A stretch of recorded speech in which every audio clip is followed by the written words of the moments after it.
Vivendi, the best emotions, digitally.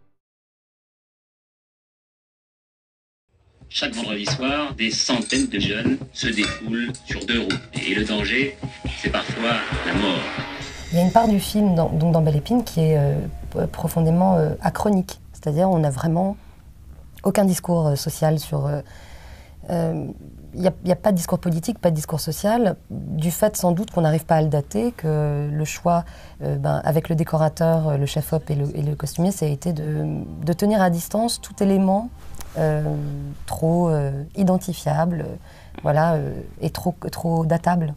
Tout simplement parce que j'avais peur on parlait de jeunes gens, d'adolescents, même si les acteurs étaient plus âgés que leur rôle, et j'avais peur de rendre le film daté très très vite. C'est-à-dire que ce que moi je ressentais en tant que spectatrice en voyant des films qui inscrivent hyper fort les personnages, leurs costumes, les décors dans une époque, c'est qu'en fait ça se ringardise très très vite.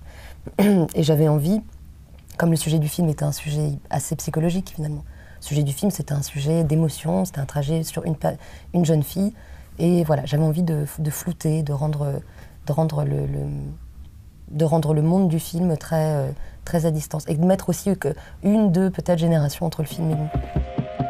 Je donnerais tout pour avoir un appart comme ça avec personne qui me fasse chier. Si tu viens me chercher et que tu m'amènes au circuit, je te laisse un double des clés. Je me suis inspirée vachement de Rebecca.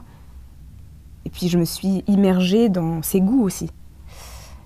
Et c'est vrai que jusqu'à aujourd'hui, je peux dire que c'est le personnage que j'ai le plus travaillé. Petit à petit, puis c'est aussi des choses, il y avait des choses qui résonnaient en moi très fort. Voilà, et après, c'est vrai que j'avais le sentiment très étrange, vraiment bizarre.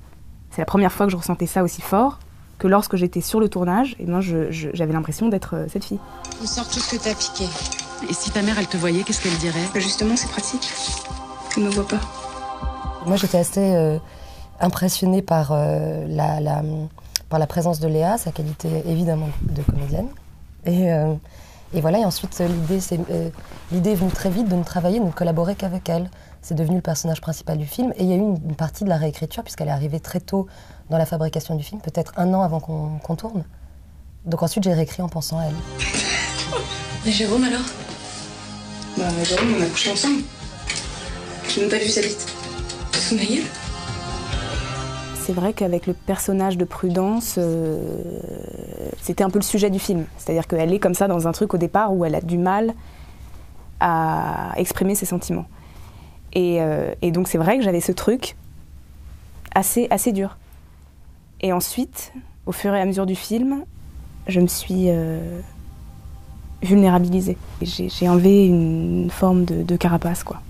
Parce que ça me touche, parce que ce film me touche énormément, et que c'est vrai que aussi j'avais le sentiment à l'époque d'être qu'il n'y avait que moi qui pouvais exprimer ce désarroi.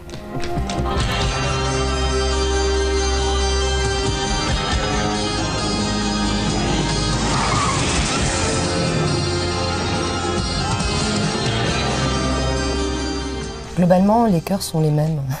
Les chœurs sont solitaires dans tous les pays. Donc les questions sont très souvent les mêmes. Oui, ce qui m'a frappé, c'est que très souvent les questions sont les mêmes. Très souvent les amours sont les mêmes, et les désamours, les déprises sont les mêmes. Puis surtout, j'ai présenté le film en représentant dans chaque pays une certaine zone du cinéma français. Je sentais bien que, comme je suis absolument inconnue et que le film était une petite production, ils allaient le voir par amour du cinéma français. Et c'était une responsabilité et un plaisir.